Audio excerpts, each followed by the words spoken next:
I turned around and he had a gun to his head. And I said to him, "What are you doing? You're going to wake up the girls." And I didn't even think it was real. I really didn't think it was real. And that's when he told me, "I already killed the girls. The girls are gone." And I did not believe him. I grabbed him and he pointed a gun to my head and he said, "No, you're gonna live and suffer." He took the gun from my head to my leg and shot me point blank, and the bullet went through and through to my both legs. And I just fell. All I was doing was screaming at that point. I'm sorry, I'm just kind of getting shaky.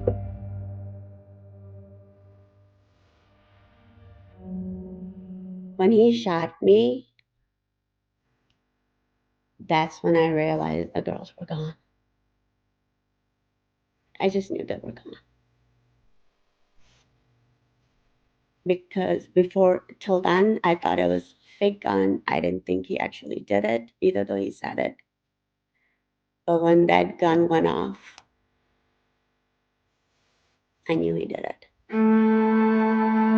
March 10th marks the 5th anniversary of that horrific day for Anjum Coffland. It was 4 days shy of what would have been her twin daughters Brittany and Tiffany's 17th birthday. Every year I get, "Okay, you need to figure out how to do this." Each year I have like a cake, a part of the cake kind of wrapped up in aluminum foil and in my freezer, and almost like 2 pieces for my girls. So that's how it just makes me do those little rituals. They get me through very tough times. The girls had been staying at their father Randall's condo after Anjum had finally worked up the courage to leave him after 28 years in a controlling relationship. The red flags were there from the beginning and got worse after they moved in together at 18 and her parents disowned her. He would get angry and he would punch walls. So that scared me. So I finally said to him, it's like, "You can't do that." I mean, so scared that I go, "What if you hit me? What if you punch me like that one day?" And he's like, no, I'm not gonna do it. As a survivor of domestic abuse and gun violence, the 51-year-old Illinois woman wants to make sure no one goes through the agony that she has. She works with 2 groups where she found comfort and support: Everytown for Gun Safety and Moms Demand Action for Gun Sense in America, now sharing her nightmare and advocating for more thorough background checks on gun purchases. My husband went to a sporting goods store down the street, and within 72 hours, he had a gun. 24 hours later, he went to go get another one, and they gave him another one. Just a little bit of more background check, I would have had my girls.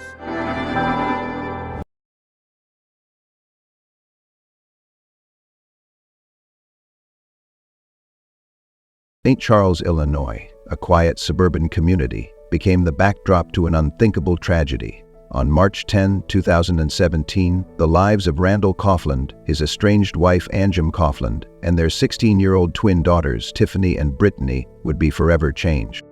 It began with a chilling 911 call. "I just shot and killed my 2 kids, and I shot my wife, and I'm going to kill myself now," Randall Coffland confessed. Moments later, a second call came in. This time from Anjum Coffland, her voice filled with anguish. "My girls are dead," she cried, revealing that her estranged husband had shot her in both legs. What drives a father to commit such an unspeakable act? How does a family once whole fall into such despair? Tiffany and Brittany were bright, talented teenagers with their whole lives ahead of them. Anjum, their mother, survived, but with wounds that go far deeper than the physical. This is a story of loss, of betrayal, and of a community grappling with questions that have no easy answers. Who were the Cofflands? What events led to this devastating crime? And what can we learn from a tragedy that has left so many lives in ruins? Stay with us as we unravel the heartbreaking details of a family torn apart, a community shaken, and the unimaginable pain left behind. Support us by subscribing to this channel. Hit the notification bell icon so you won't miss our latest videos. Before the tragedy, the Coffland family seemed like any other. They were a part of the St. Charles community, navigating the ups and downs of life. But behind the doors of their home, the dynamics were more complicated. Randall and Anjum Coffland were living apart, their marriage strained to its breaking point. While Randall lived in an apartment on South First Street with their twin daughters, Tiffany and Brittany, Anjum resided nearby, maintaining her connection with her daughters despite the separation. Tiffany and Brittany were inseparable, not just as sisters, but as best friends. At 16, they were in the prime of their lives, each carving out their own unique identity while sharing a bond only twins could understand. Tiffany was the studious one. She excelled in advanced placement classes, her determination shining through in everything she did. Her dream was to work with animals, a passion she nurtured with part-time work at a local pet store. She was the type of person who could calm even the most restless creatures, a reflection of her own steady and caring nature. Brittany, on the other hand, was the vibrant one. A cheerleader and gymnast, she thrived in the spotlight. Her energy was infectious, and she had an uncanny ability to light up any room she walked into. Brittany dreamed of a career in hospitality, drawn to the idea of making others feel welcome and cared for. Her outgoing personality and natural charisma made her a favorite among her peers. Together, Tiffany and Brittany were the pride and joy of their mother, Anjum. She described them as sweet, good kids, the kind who worked hard, dreamed big, and always looked out for each other. But within the family's dynamic, there were undercurrents of tension. Randall, struggling with his own challenges, had become increasingly distant. While Anjum tried to maintain a sense of normalcy for her daughters, the separation was hard on everyone. Still, no one could have imagined the devastating turn their lives would take. Tiffany and Brittany's lives were full of promise, their futures brimming with potential, yet in a single horrific moment all of that was stolen. Their story is a heartbreaking reminder of how fragile life can be, and the profound loss that comes when those full of life and dreams are taken too soon. The events leading up to March 10, 2017 paint a picture of a family unraveling under the weight of unresolved conflict and hidden struggles. At the center of it all were Randall and Anjum Coffland, a couple whose marriage had fractured beyond repair. What began as a life built together had turned into a painful separation, with Randall and the twins living in an apartment on South First Street, while Anjum lived nearby. The separation was not a quiet or amicable one. In February 2017, just weeks before the tragedy, police were called to the Coffland home in response to a domestic incident. Although no physical violence was reported, the visit served as a harbinger of deeper troubles within the family. It was clear that tensions were running high, but what no one could have known at the time was how close these tensions were to boiling over into something catastrophic. Randall Coffland was a man battling demons that few outside the family truly understood. In the months leading up to the tragedy, he had begun to spiral into a cycle of mental health struggles and alcohol abuse. These issues, combined with the strain of the separation, seemed to isolate him further from the people he once held closest. Anjum would later reveal that Randall's behavior had become increasingly erratic. His emotional instability was evident, but even she could not have predicted what he was capable of. Then came the purchase of the firearm, a decision that would ultimately seal the family's fate. Randall, who had no prior history of owning guns, acquired two 9mm handguns in the weeks leading up to the tragedy. For Anjum, this revelation would come too late. "I had no idea he bought a gun," she would later say. "If someone had asked me, I would have said, please don't give him a gun." Why did Randall make this purchase? What was going through his mind as he brought those weapons into his home? It's impossible to say with certainty, but the act itself speaks volumes. It was a deliberate step, one that signaled a descent into a dangerous and dark state of mind. In hindsight, the warning signs were there, scattered like puzzle pieces that no one could put together in time. The domestic dispute, the emotional volatility, the increasing isolation, all of it pointed to a man in crisis. Yet even with these signs, the idea that Randall could harm his own family was unthinkable to those who knew him. The weeks leading up to the tragedy were marked by growing unease, a sense that something was amiss, though no one could pinpoint exactly what. Anjum focused on her daughters, trying to provide them with a sense of normalcy amid the turmoil. Tiffany and Brittany, with their boundless potential and close bond, remained her priority. But for Randall, the pressures seemed to mount unchecked. The tragedy that would unfold was not a spur-of-the-moment act. It was the culmination of weeks, perhaps months, of emotional and psychological turmoil. Randall's decision to purchase the firearms was a step on a path that no one could have imagined he would take. What makes this part of the story so heartbreaking is the knowledge that so many lives could have been saved if intervention had come sooner. The tragedy didn't just arrive without warning, it came after a series of missed opportunities to prevent it. This was the backdrop to the events of March 10, 2017, a family torn apart by separation, a father battling his inner demons, and a community unaware of the storm that was about to shatter their peace. The signs were there, but they were only truly understood in the wake of the unimaginable. March 10, 2017 began like any other day in St. Charles, Illinois. The quiet suburban town showed no signs of the storm brewing inside Randall Coffland's apartment on South 1st Street. Yet, by the end of the evening, the community would be shaken to its core by a tragedy that no one could have foreseen. Inside the apartment, Randall Coffland was with his twin daughters, Tiffany and Brittany.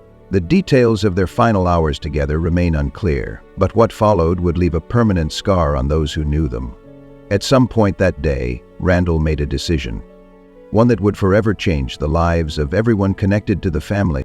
It was just after 5 p.m. when the first 911 call came through. The voice on the line was calm, deliberate, and chillingly detached. It was Randall Coffland. "I just shot and killed my 2 kids, and I shot my wife, and I'm going to kill myself now," he said. The words hung in the air, heavy and unthinkable. Randall didn't cry or plead for help. He simply stated what he had done and ended the call. Moments later, another call came through to 911.11. This time, it was Anjum Coffland, her voice filled with anguish and desperation. "My girls are dead," she screamed. She told the dispatcher that Randall had shot her in both legs and killed their daughters. Her pain was palpable, her cries a haunting echo of a mother's unimaginable loss.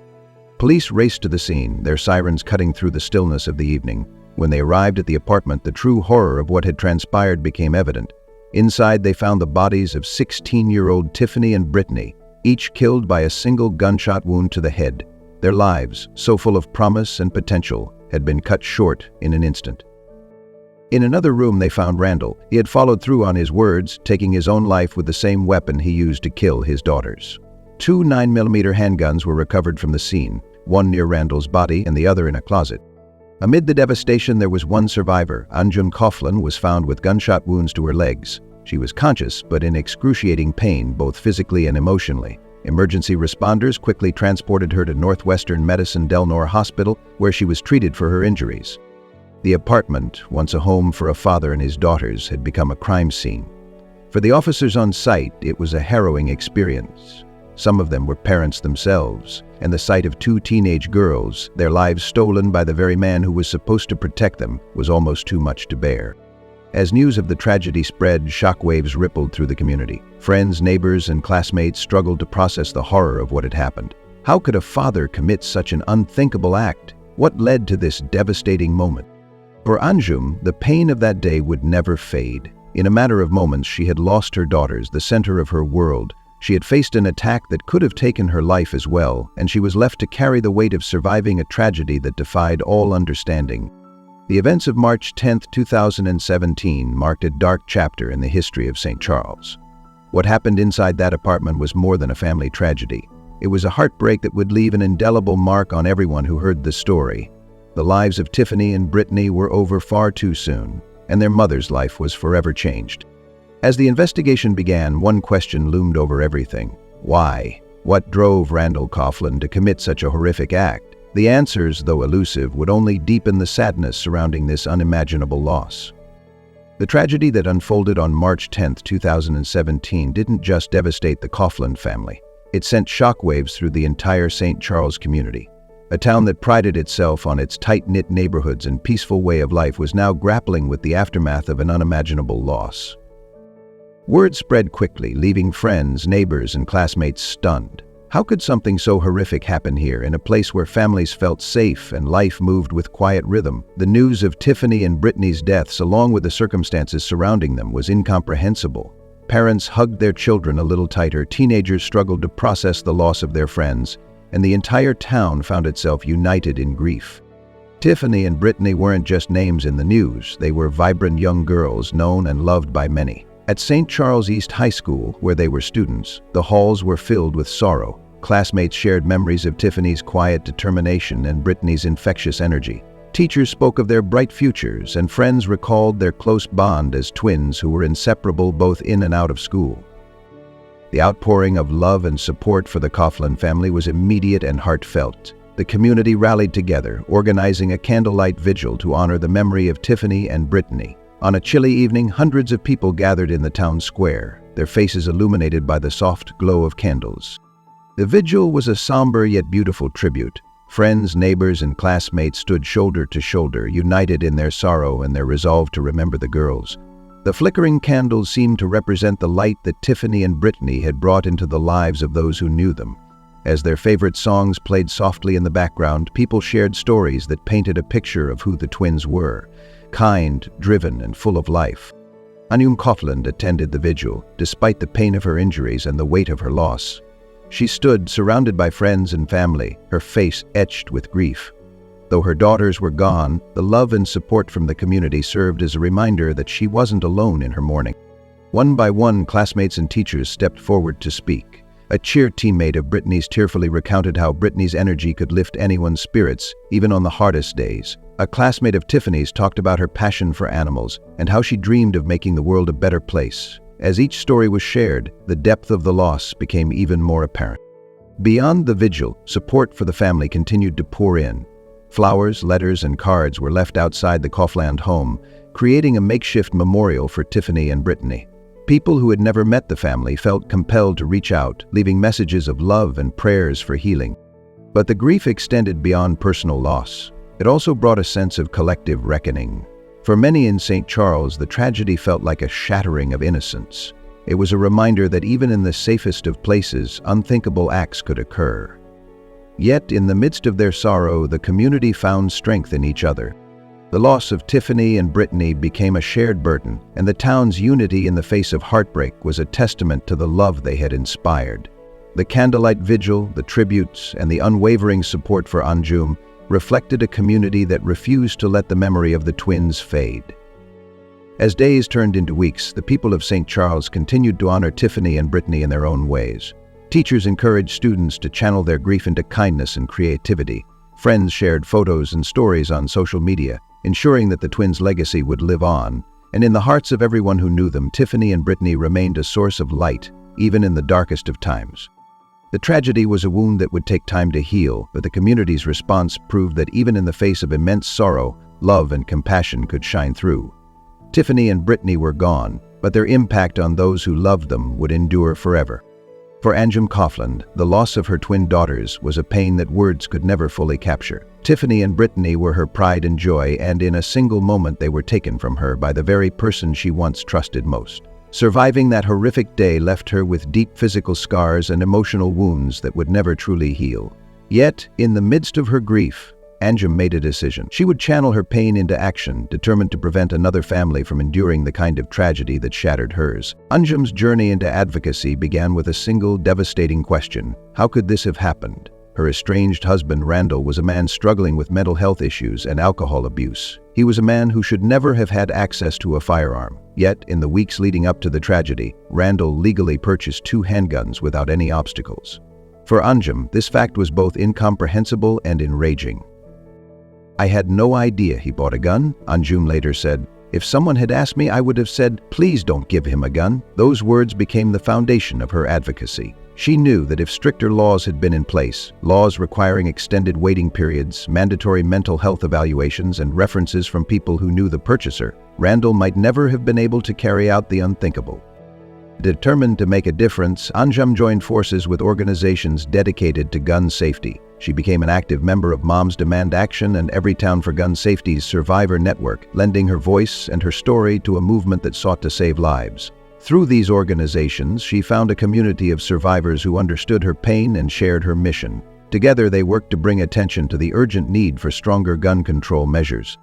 Anjum's advocacy wasn't about politics, it was about saving lives. She pushed for common-sense reforms that she believed could have prevented her family's tragedy. Among her key proposals were extended waiting periods for gun purchases. A few days of waiting could mean the difference between life and death, she argued, pointing to the impulsivity that often drives acts of violence.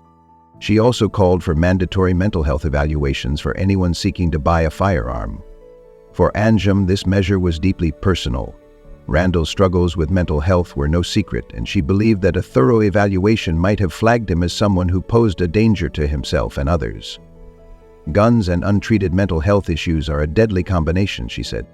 Another proposal she championed was the requirement of references from people who knew the buyer well. Anjum believed that if someone had reached out to her during Randall's gun purchase process, she could have raised the alarm. There were so many red flags, she said. If someone had just asked, this might have been prevented. Anjum's voice carried weight not just because of the tragedy she endured, but because of the strength and conviction with which she spoke. Her story was a powerful reminder of the devastating consequences of weak gun laws.